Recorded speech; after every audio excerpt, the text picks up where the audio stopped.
oracle. I found an oracle. Hi. Hi. And that brings me to your extraordinary story. If a story is gonna fucking like blow your mind, like this one was like nowgasms for like multiple. Like, okay, so Where shall I begin? yes, your name. That's a good start. Hi, I'm Phyllis Marie Beard Caves Raleigh, or Mistress Serene, semi-retired. Amazing intro. Let's, cut it there. But no, there's so much more to that story. Yes. Okay, yes, so tell me where you're born.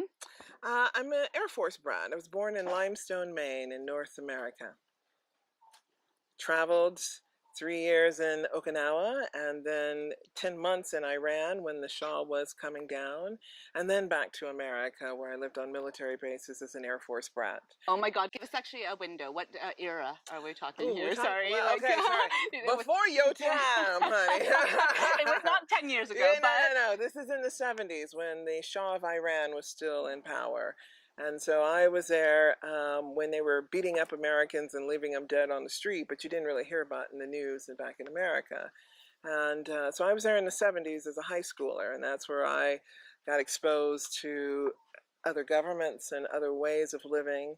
But as a young girl living in Okinawa, I got exposed to the Far East in Asia. And so I learned about different ways of thinking and different ways of approaching problems. And then I got to the Middle East as a teenager and saw their problem-solving methods and their styles of dealing with problems. And then coming back to America in the late 60s, early 70s was a rather tumultuous time. Wow. And got to see conflict in America as an outsider looking in, but then I was then an insider and went, oh, we're prejudiced too. We're violent too. We don't like each other too. So it was an interesting I was always the outsider in another culture as a kid, but then coming home and also feeling like, oh wow, there's no better here. The violence and the inability to communicate and talk to each other is still our problem too. And so my experience as being a missionary first for 12 years and a dominatrix second gave me a perspective of the Madonna whore. Yeah, I would say actually, you know what? You could probably consider yourself one of the world's foremost experts on these topics. I think I could be in a small room. Yes, yes, you're so humble. And that was someone pointed out. There's not too many people who have that perspective. And they say, "Are you sure you got the order right? You weren't the dominatrix first." I'm like, no. You get into the fucking missionary? Yeah, not position, but like actual missionary work. Yes, at 20. Yes. At 20. And it was because I got hooked into learning. Because they knew something I didn't know, and I had to go dig up the story. Because I didn't know anything about Christianity. And so I was like, okay. But for 12 years, that's quite a lot of digging. Were you masturbating at the time? Not at all. Celibate. 20. Oh no! Okay, the story just got really fucking crazy, guys. What? 15 years of awareness. Awareness. And I had parents that made me read.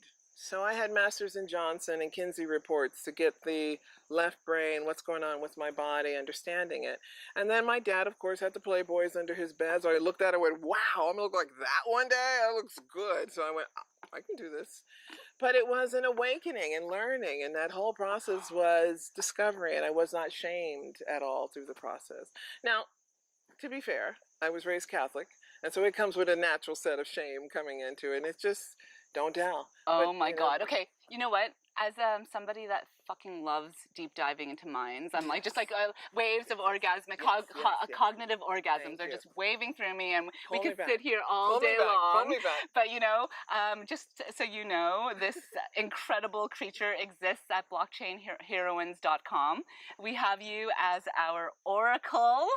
I hope. I could only imagine I'd be fortunate enough to have you a part of our community and such a leader with such incredible stories. Like, who is not going out and buying All My Heroes Were Hoes right now? It's like impossible to me. I'm like, where do I get that? And Amazon. And one day I had a business called Love Bite Gloves, and it was a kinky little glove. And someone said, will you accept Bitcoin? And I said, what? I said, if you show me how, and which he did. And so I was able to accept and start selling my product through Bitcoin. And that worked. And I went, wow, that was easy. When was that? Oof, 2009. OM Jesus! Oh God, I did not expect this. 2009. What? Yeah. Phyllis, I had no idea. I thought you were just like, you were like snooping around a little bit, like, oh, what's been? Yeah, you were at the Dash meeting. You fooled me. I You was were lazy though. You were at I the- was just accepting, and then it was just like your other guests have said, they made it easy for me, and I said okay. So how did it feel when your money was exploding? It didn't explode. I spent it too. Oh wow, nice. I spent it too. Okay, so tell me. And then I got distracted, changed web providers, and didn't have my little Bitcoin button, and so I let it sit. And I probably have money sitting around somewhere, and I haven't done anything with it. Ooh, better go look. Oh shit. That's actually that's good news. Yes, exactly. I got some money sitting around. I haven't even. Oh Lord. Okay. The universe has you on a treasure hunt to find that. Thank you, because I couldn't find it, and I forgot all about it. So yes, and that's why actually the power of questions is such a powerful tool to ask great questions, because then you get into areas of your mind that you right. But I got distracted, and I didn't pay attention again until I got to Chiang Mai, and the gift of time allowed the opportunities to come back to me, and with the same opportunity of someone saying, "Can you help me do some hiring for a ICO that launched here in Chiang Mai?"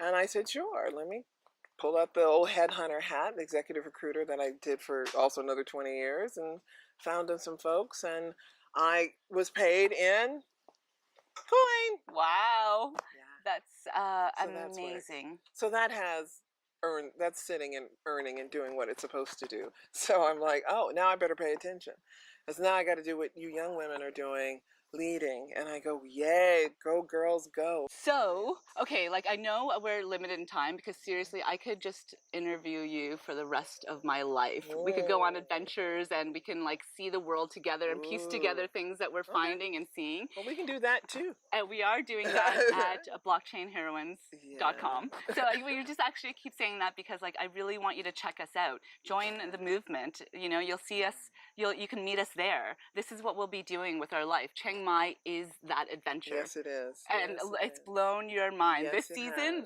of Chiang Mai, let's talk about that for a little minute. Coming to Chiang Mai was like landing into a bowl of honey. That's what I tell people, because it was amazing. All the things I was looking for, time to look inward without the pressure of having to hustle.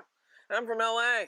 We know about the hustle. You got to stay alive, and with a rent that costs $2,000 a month, you know, like I can't do anything else but hustle. And I gave up my corporate life and just said, okay, I want to do something else. And I had cancer twice, and so it was like, okay, if you don't get a wake-up call from that, you know, it's like, okay, really, what do you want to do? Because if you ain't doing it, you're really missing it.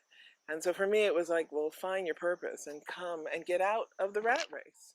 Get out of the matrix. But I also identify as an environmental refugee, and so I left to come here to slow down and learn what I had not learned yet.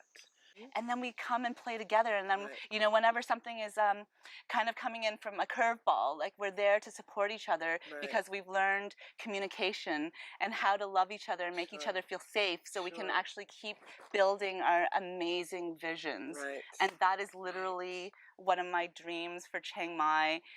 I really think that that's where everything, like I actually honestly believe that the miracles of now seems like it just is the more grateful I am for an experience, and telling people, because people are making my experience. That's why I'm working to build out a tribe, a community at Blockchain Heroines, because I know that when I build that out, I'm going to meet more of the people I'm sitting here across from, and we're going to build bigger adventures. We're going to, like, this could be an amusement park of life where everyone's just doing awesome things because they're on missions. We're here to play. Sure. That's our purpose. Our purpose as humans. Yes. Time multiplied by our energy, our focus equals our art. So what we will produce art, whether we are conscious about it or not. Yes. So being conscious and intentional, discipline, yeah, go girl. Yeah, we get there. We get there. And you said it so clearly, disciplining your mind on your bliss. Focus on what you want. And it does take the discipline. And the gratitude for And what the what's gratitude. being answered. Are you Yes. alive? Are you Right. walking? Are you healthy? Right. Are you Right. whatever? Like you always have something to be grateful for, because that's when the next thing builds.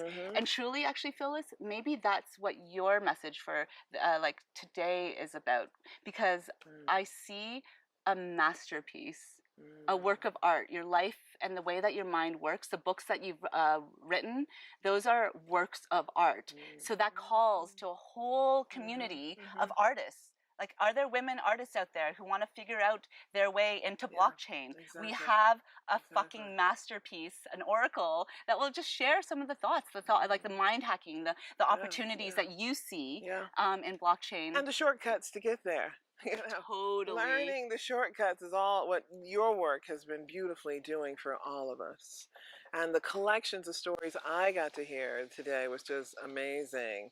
And each woman coming at it from such a diverse story, practical, real. We all experience all of those elements. No matter what the story was, we all can identify with it. Oh yeah, I've been there in one aspect or another. And figuring it out was a joy that we benefited from mostly. You know, like we did it. It's an adventure. It's like making a great cake. Totally. I'm like, I pulled this one off, baby. And you are a fucking epic baker too. So like, get some recipes, girls.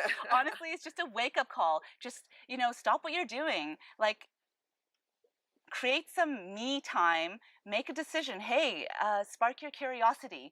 There is something there. There's other women that, you know, they don't look so different than me. They've got some stories. Like, I didn't graduate high school, or I played online poker, or you know, I was in a regular 9-to-5 job, and I somehow decided to get out of it and learn about blockchain. And by the way, we're making money. So come check us out. Join the movement, blockchainheroines.com.